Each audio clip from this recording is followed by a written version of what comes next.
Bienvenidos al Oráculo del Pensamiento y la Expresión, una experiencia filosófica en la red.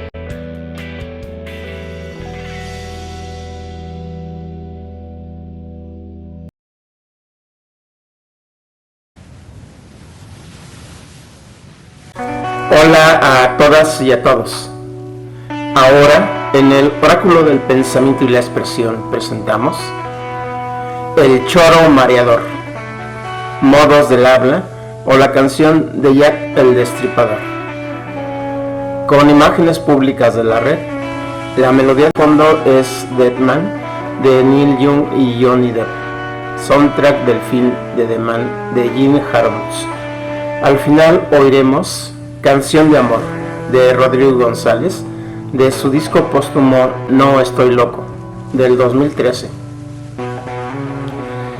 La pasión que me despiertas, cual Hitler a los judíos, Mussolini a las masas, no la puedo evitar.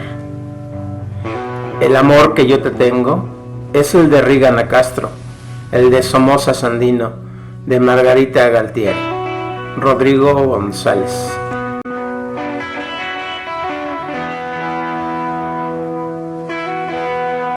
¿Quién de todos nosotros no ha estado en una situación de aguantar un choro mareador?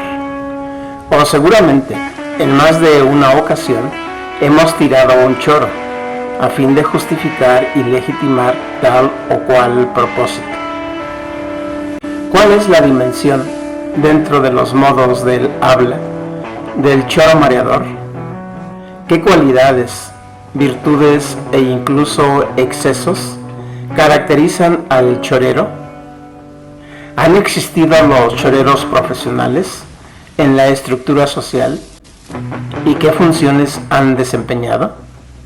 ¿Quiénes han sido? Bueno, de esto trata el presente infográfico.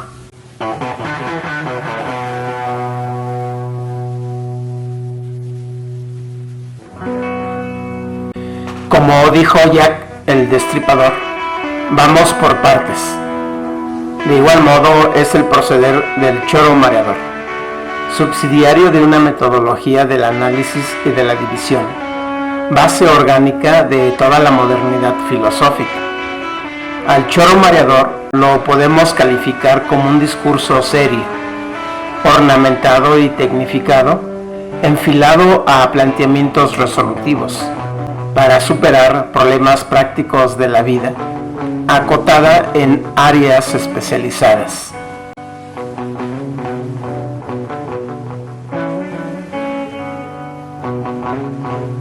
La disección del todo en temas, áreas y problemas son la guía del proceder del choro mareador. En efecto, va por partes. El gran orador, para impactar e influir en las masas, a fin de suscitar conductas determinadas, obra cartesianamente, como lo hace el asesino, el detective, el político, el economista, como lo hace también el psicólogo o el cirujano, con el propósito de separar las anomalías del paciente. En fin,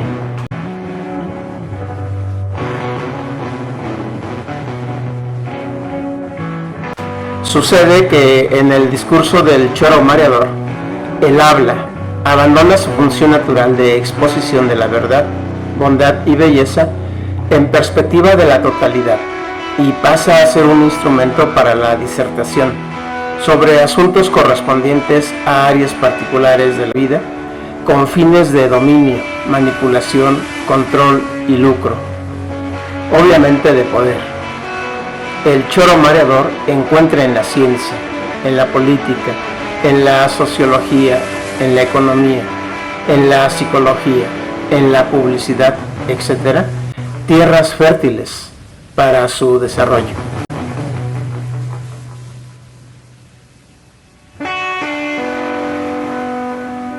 El choro mareador es como la imagen del salto del mundo de lo general, abstracto y universal, al de las cosas concretas, objetivas, singulares e individuales, en donde las respuestas tienen un carácter particular y resolutivo, construidas siempre mediante cadenas de conceptos y definiciones precisas, acompañadas de un tono y volumen de autoritarismo. Se va del rollo especulativo y metafísico al choro mareador, encantador y embaucador por las demandas de terrenales y acciones prácticas y redituables. El tiempo comienza a ser dinero.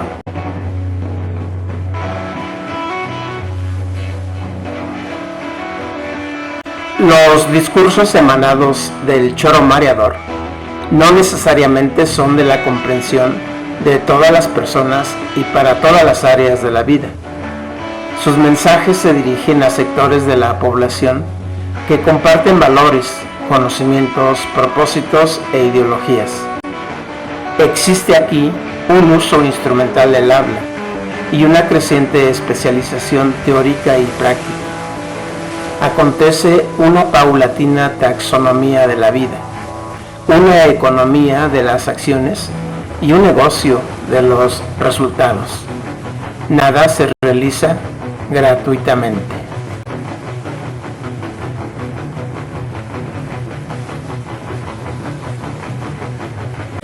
A grandes rasgos, se puede aventurar que el uso instrumental del habla, empleado en el choro mareador y a su vez por el chorero profesional, suponen un positivismo, una analítica y una pragmática, corrientes filosóficas provocadas en gran medida por las transformaciones sociales de la segunda mitad del siglo XIX y la extensión de la revolución industrial y el consiguiente nacimiento de la civilización metropolitana.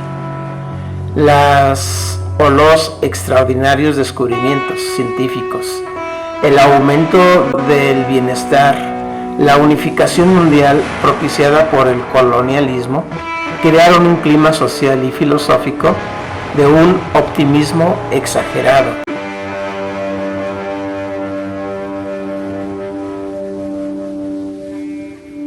A partir de la segunda mitad del siglo XIX, y con todo el respaldo de la metodología cartesiana, es decir, la del análisis y la división, nació la convicción de que las acciones positivistas, pragmáticas y analíticas de la razón conducirían a la sociedad entera a una fase de desarrollo imparable. Un elemento peculiar de la mentalidad positivista fue la fe en el orden y el progreso científico y tecnológico, que, según se creía, llegarían a resolver los problemas de la humanidad, tanto los materiales como los espirituales.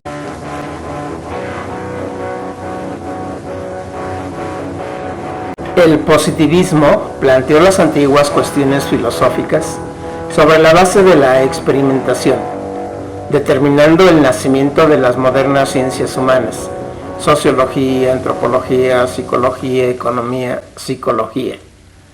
Serán las matemáticas, la astronomía, la física y las ciencias de la naturaleza las que ofrecen respuestas acabadas y promoviendo una sociología y una política sobre bases científicas, una ingeniería social.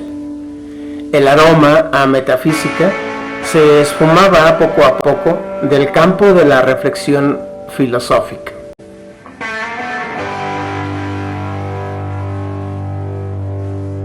Bajo la perspectiva positivista, analítica y pragmatista, según esto entonces quedaban atrás los viejos y clásicos problemas de los estadios religiosos y metafísicos, pues ahora en el estadio científico o positivo, en donde la razón y el respeto hacia los hechos superan a la fantasía y a la filosofía, es decir, la humanidad ya adulta deja de preguntarse por la razón de las cosas y opta por concentrarse en el cómo suceden, buscando científicamente sus leyes de transformación.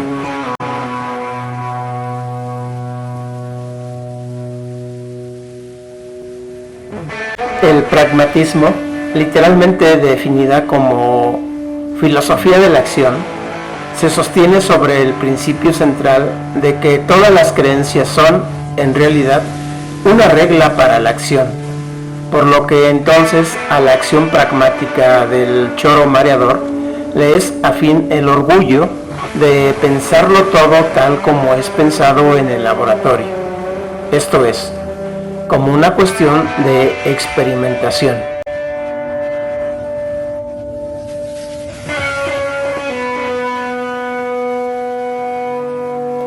Lo anterior quiere decir que una concepción, esto es, el sentido racional de una palabra o de otra expresión, radica exclusivamente en su influjo previsible sobre la conducción de la vida, y que nada que no pudiera ser el resultado de un experimento puede tener influencia directa sobre la conducta, siempre en el supuesto de que resulte posible determinar de modo exacto todos los fenómenos mentales experimentales implicados por la afirmación o impugnación de un concepto.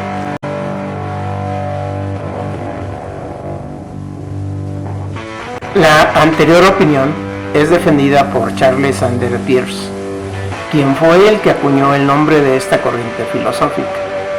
Explica que el método del pragmatista no es otro que el método experimental, gracias al que todas las ciencias a las que ha acompañado el éxito han alcanzado los niveles de certeza que las caracterizan, no siendo este método experimental en cuanto otra cosa que una aplicación de una vieja lógica. Por sus frutos los conoceréis.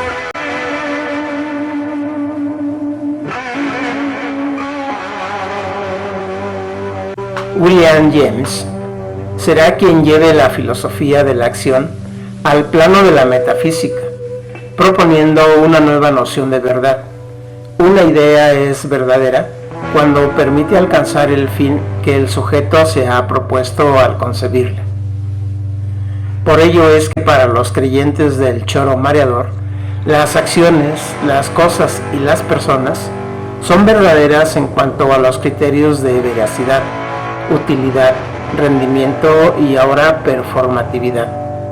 La nuestra sigue siendo una sociedad pragmatista.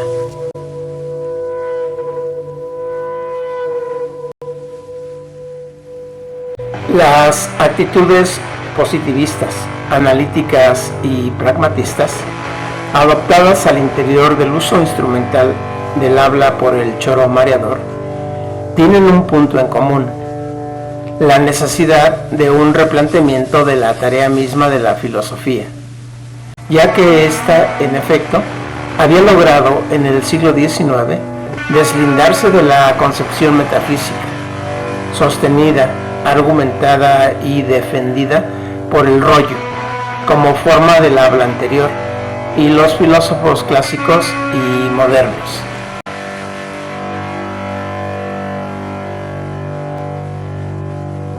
Ante la mirada del choro mareador y su actitud logicista y cientista, la solidez del centro ontológico y epistemológico de la verdad clásica cambiaba de lugar o se desmoronaba, a tal grado de que ahora la filosofía enfrentaba su naturaleza como subsistencia. Ganaba terreno el chorero mareador sobre el rollero de la antigüedad y modernidad.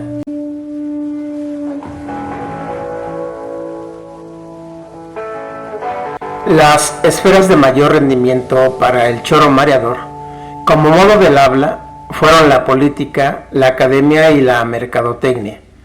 Gobernanza, enseñanza y publicidad constituyeron las tres grandes áreas de especialización para esta analítica, positivista y pragmatista modo del habla, alejada ya de los fines de esa verdad que la razón clásica y moderna, cuya aparición suponía ocurrir en el claro del bosque.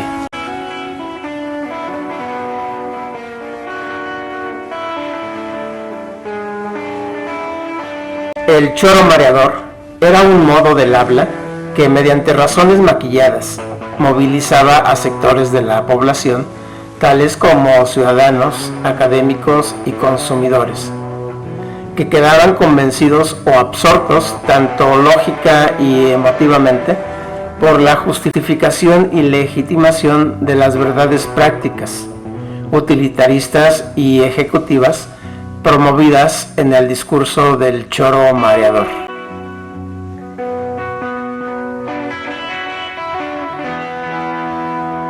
Se puede afirmar que los que se movían como peces en el agua dentro del horizonte del choro mareador eran unos profesionales de la palabra, sin importarles el hecho que para la eficacia de su discurso tenían ellos que alejarse de las verdades filosóficas y ámbito de lo general, abstracto y total, para quedar amarrados a las verdades de tipo científico, hasta enterrar aquellas que no poseían objetividad.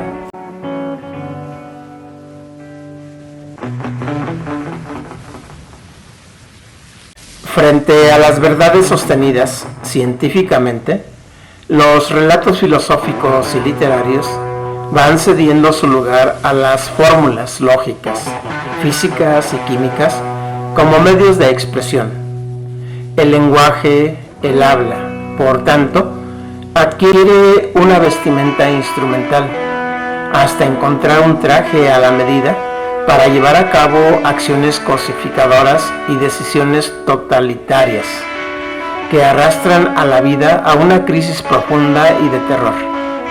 El positivismo, por un lado, le quitaba la esencia a la realidad, y el existencialismo la cubría nuevamente de metafísica y de analíticas existenciarias.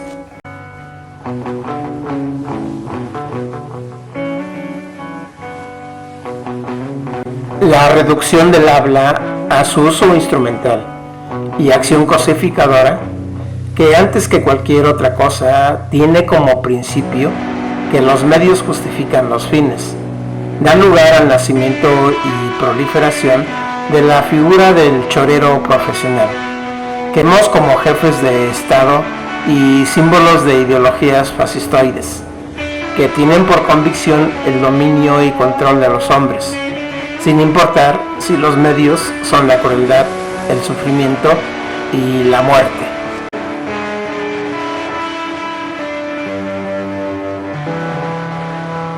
Los estados nacionalistas y fascistas en Europa y sus réplicas en América Latina exhiben al chorero mareador como su principal líder. Es evidente que el fascismo trató el lenguaje como un instrumento de poder, como un medio para almacenar conocimientos para su uso en la producción y en la destrucción, tanto en la guerra como en la paz, llegando al extremo de exponer los aspectos más irracionales de la humanidad.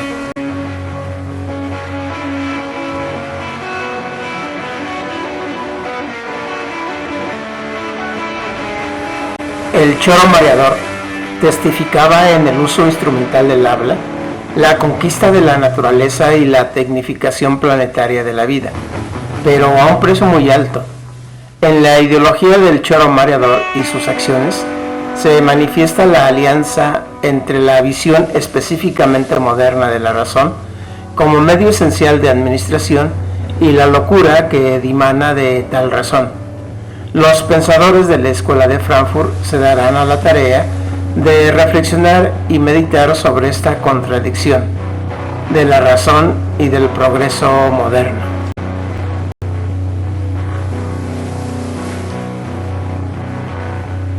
Cuando el habla se vuelve instrumento y al servicio de los poderosos, las más horribles y despiadadas decisiones y acciones encuentran pronta justificación y legitimidad. Puede ocurrir que, como fue el caso, una fría carnicería considerada en sí misma como un fin de exterminio. El chorero mareador efectivamente es un descuartizador, un jack destripador, pero quizás más siniestro por sus acciones planeadas, planeadoras y planificantes. Racionalización extrema de la vida y de la muerte.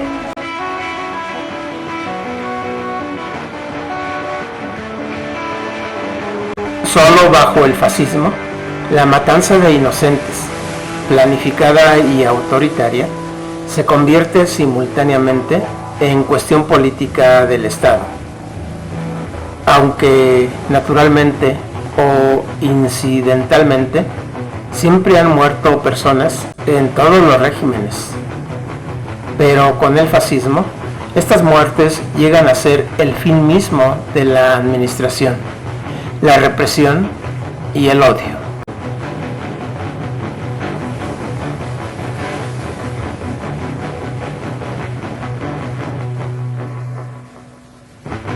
A la luz de la racionalidad y modo instrumental del habla, crecieron los choreros profesionales, que no solo frente al Estado se encontraban, también en politécnicos y en universidades, lo mismo que en el amplio campo del mercado y de la publicidad.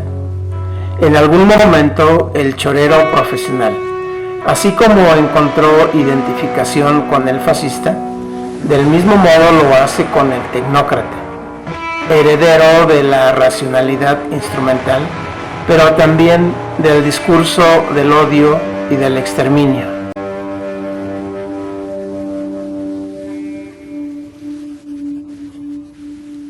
Es cierto que en el choro mareador el habla se ve reducida a una función técnica, en donde lo que importa es dar a luz soluciones contundentes, retóricas y espectaculares en los diversos campos de actividad humana cada vez más tecnificados.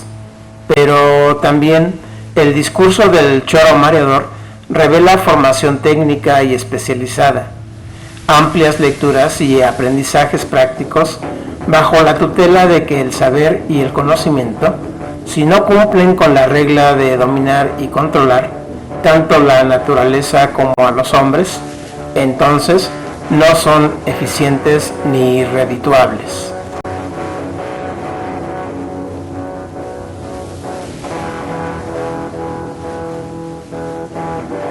Al chorero mareador, a diferencia del rollero, le interesa alcanzar y conservar una posición de estatus social.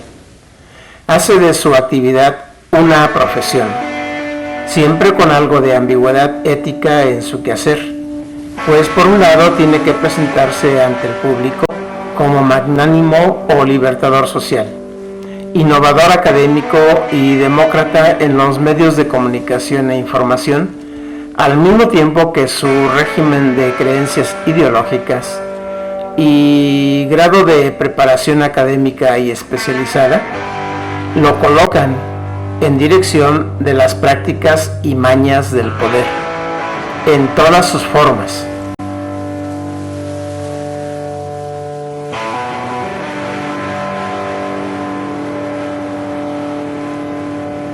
Hablar sobre el bienestar general de la población, en ellos es solo un disfraz, una simulación.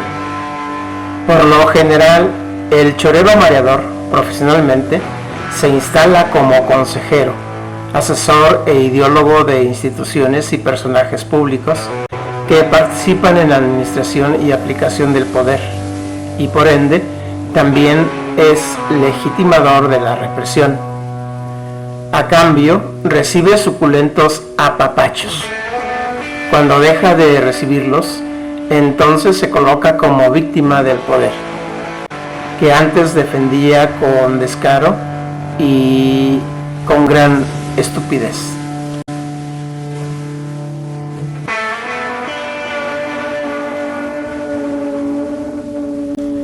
Sin lugar a dudas, el chorero mareador es consciente del sitio que ocupa en la sociedad y de la ideología que participa, pero descaradamente el rechazo o escrúpulo que puede tener se reduce a juicios de valor.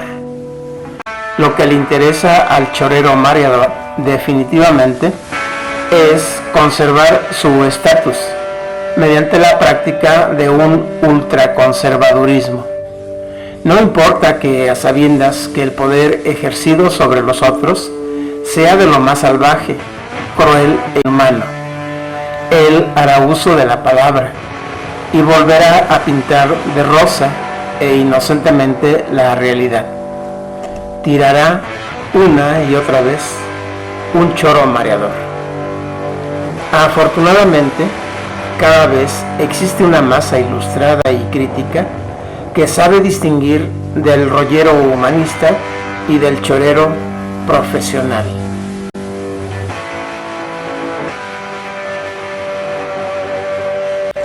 No dejes de suscribirte al canal del Oráculo del Pensamiento y la Expresión.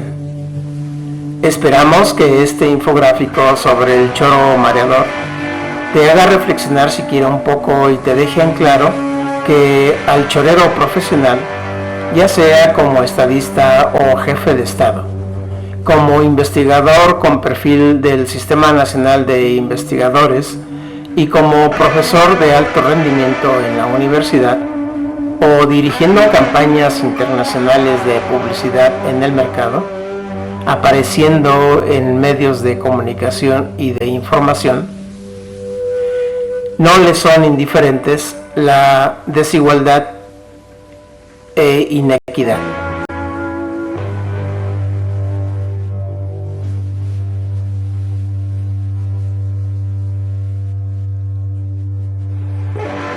Claro, y por supuesto que la pobreza y la explotación no le son indiferentes al chorero profesional. El asunto es que con sus metodologías, categorías, paradigmas, procedimientos racionales y sus discursos embellecidos, no alcanza a admitir que el rechazo personal se traduzca en una razón social para denunciar la irracionalidad e injusticia de la que forma parte. Conciben la investigación y a la ciencia como producciones neutrales, a conveniencia, cuando en verdad nada en la vida lo es. Ni siquiera la siguiente rolita del Rodrigo González, con la que te dejamos ahora, Canción de Amor, de Jack el Destripador, acompañada de imágenes del discurso de Charles Chaplin en su film de El Gran Dictador, de 1940.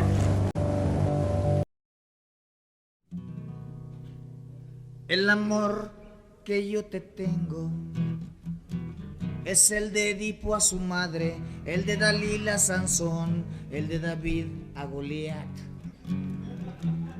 El cariño que en ti siento es el de Electra a su padre, el de Hamlet a su hermana, de Borgia a la humanidad.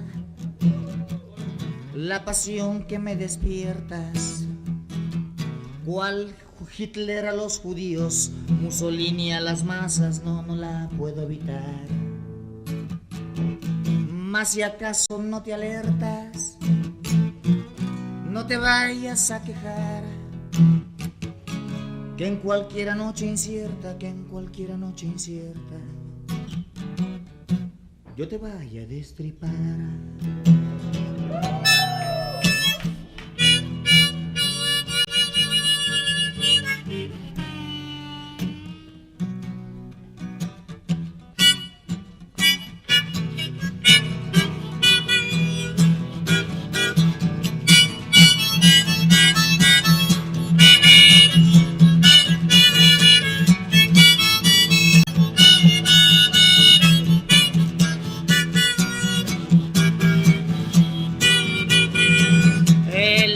Que yo te tengo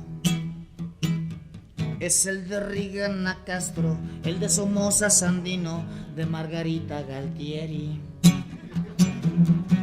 El cariño que en ti siento es el de un perro hacia un gato, el de una araña a una mosca, el de Judas a Jesús. La pasión que me despiertas es del ladrón a las puertas, es del Señor al demonio, no la puedo evitar. Mas si acaso no te alertas, no te vayas a quejar, que en cualquier noche incierta, que en cualquier noche incierta,